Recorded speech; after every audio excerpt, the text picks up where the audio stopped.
여러분 사랑합니다. 축복합니다. 오늘은 8월 16일 화요일. 오늘 또 여러분과 저의 삶 가운데 주님의 은혜와 평강을 마음껏 경험하는 복된 하루 될 수 있기를 간절히 소망합니다. 먼저 찬양으로 영광 올려드리겠는데 찬송가 312장 너 하나님께 이끌려 함께 찬양합니다.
오늘 허락하신 말씀은 이사야서 45장 9절과 10절의 말씀입니다.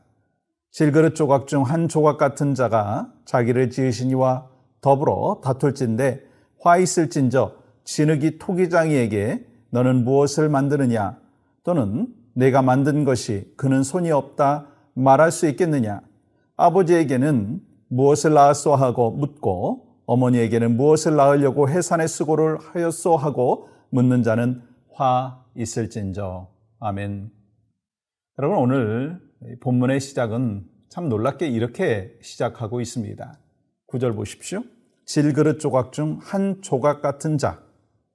여러분, 질그릇도 아니고 질그릇 조각, 또 그 조각도 아니고 그 조각 중 한 조각 같은 자다 라고 말씀하셔요. 사실 이 말씀은 이스라엘을 빗대어서 말씀하시는 것이죠. 근데 엄밀히 말하면 여러분과 저의 모습이다라고 말할 수가 있습니다. 우리는 질그릇도 아니고 질그릇 조각 중 한 조각 같은 자라고 하는 거예요. 우리가 창세기 말씀을 묵상하다가 보면 한 줌의 흙으로 우리 인간의 모습이 시작되었어요. 출발이 그렇게 되었어요. 아담은 히브리 말로 사람이라고 하는 뜻과 더불어서 먼지, 흙, 티끌이라고 하는 의미가 있습니다. 근데 하나님께서 흙을 빚으셔가지고 인간을 만드시고 생기를 불어넣어 주셔서 여러분과 제가 되었다라고 하는 거예요. 쉽게 말하면 흙과 같은 존재인 우리를 하나님의 은혜로 하나님의 사람 될 수 있도록 인도해 주셨다는 거예요. 그렇지만 여전히 죄 가운데 살아감으로 인해 가지고 우리는 질그릇과 같은 존재가 되어버렸습니다. 그러면 질그릇의 특징이 뭔가? 여러분 잘 아시죠? 이 깨지기 쉽고 작은 충격에도 막 금이 가고요. 이 구멍이 나고 물이 새고 이 그 모습이 바로 여러분과 저의 모습이다라고 하는 거예요. 그릇끼리 이 부닥치면요 더 많이 깨지는 것을 보게 되죠. 우리가 교회 생활을 하다가 보면 서로 이렇게 봉사하는 가운데 또 섬기는 가운데 부닥치기도 하고 그래서 상처나기도 하는 것을 볼 수가 있죠. 이 넓은 바다에서 살던 그 물고기들을 강에서 살든 호수에서 살든 그 물고기들을 수족관 안에 이렇게 기르다가 보면 이 하룻밤만 지나면은요 상처가 난답니다. 물고기들이 상처가 난다는 거예요. 왜요? 넓은 곳에 있다가 좁은 곳으로 들어온 그 상황 속에서 이 불편한 거예요. 그러면서 이 상처가 나고 깨지는 모습이 있습니다. 정말 우리가 이 젊은 남녀가 사랑하면서 정말 죽을 만큼 사랑했는데 결혼을 했어요. 근데 갑자기 막 다투는 거예요. 왜요? 넓은 곳에 있다가 보니까 서로 이 부닥치는 일이 없었는데 좁은 공간 안에 있다가 보니까 부닥치는 거예요. 그래서 싸우기도 하고, 그것이 우리 인간의 연약한 질그릇과 같은 모습을 이야기하는 것입니다. 오늘 본문에는요, 이 하나님을 토기장으로 비유하고 계세요. 그렇다면 여러분, 하나님이 이 토기장이라고 비유한 의미가 무엇일까라고 하는 것입니다. 이야기 쉽게 토기장이가 토기를 만들 때 한번 좀 생각해 보면 참 좋을 것 같아요. 이 토기장이가 이 토기를 만들 때 얼마나 정성을 기울입니까? 이 진흙으로 또 이 그릇을 만드는 과정에서 막 손으로 빚고 반복해서 모양을 만들고 칠을 하고 유향을 바르고 또 굽고 이 그런 과정들이 계속해서 반복되죠. 이 불로 굽는 과정에서 또 깨지는 경우도 있습니다. 깨달을 수 있는 것은요, 이 위대한 작품은 그냥 만들어지는 게 아니에요. 이 작가들이 자신의 정성과 사랑과 기술을 다해서 만든다라고 하는 거예요. 그래서 하나님께서는 우리를 그렇게 만드셨다라고 하는 거예요. 근데 인간이 만든 질그릇들은요, 깨질 수 있고요. 그리고 또한 그 과정 속에서 잘못된 모양이 될 수 있습니다. 그러나 하나님은 실수가 없으신 분이십니다.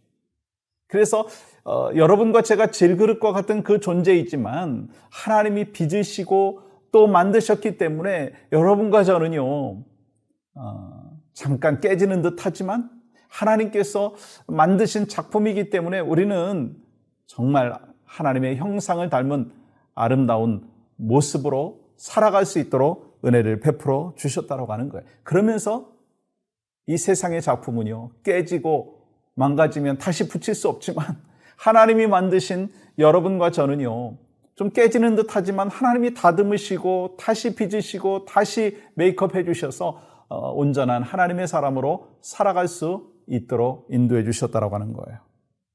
여러분, 이스라엘 역사를 보면 하나님께서는 죄를 범한 인간에 대하여 구원의 역사를 계획을 이루어 가시는 것을 보게 됩니다. 이스라엘은요, 그런 면에서 하나님의 손에 붙잡힌 존재였습니다.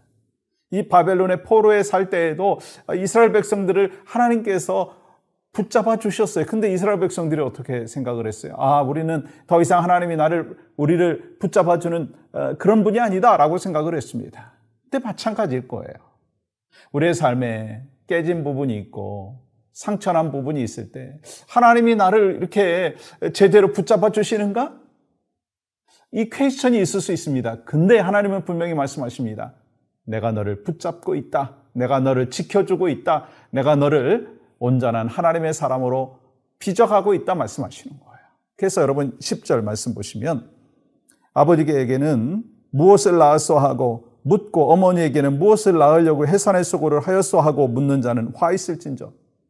여러분, 나를 창조하신 그 하나님의 손길을 우리는 늘 기억하고 주님이 나를 붙잡아 주심에 대한 은혜를 늘 기억해야 된다는 거예요.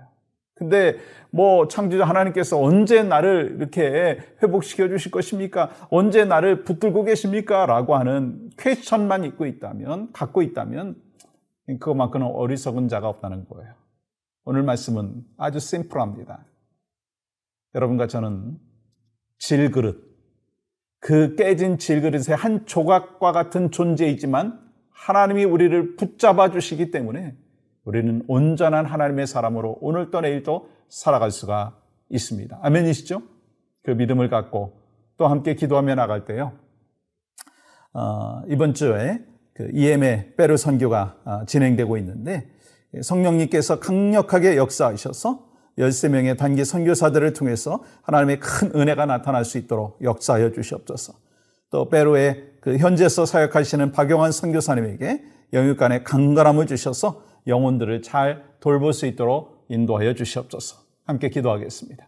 하나님, 오늘 또 살아서 역사하여 주시는 신실하신 하나님, 또 하나님께서 우리를 붙잡아 주시고 지켜주시고 가장 선한 길로 인도해 주심에 대한 확신이 있습니다. 또 이번 한 주간 동안 이 페루의 그 선교 사역을 감당하는 우리 사랑하는 젊은 세대들을 오늘 또 축복하여 주시고 그곳에서 영혼 구원의 역사, 영혼의 회복의 역사가 나타날 수 있도록 인도하여 주시옵소서. 오늘 또 주님의 붙들어 주심에 대한 은혜와 감사를 기억하며 승리하며 살아가는 우리 모두가 될 수 있도록 인도하여 주시옵소서. 예수님의 이름으로 기도합니다. 아멘.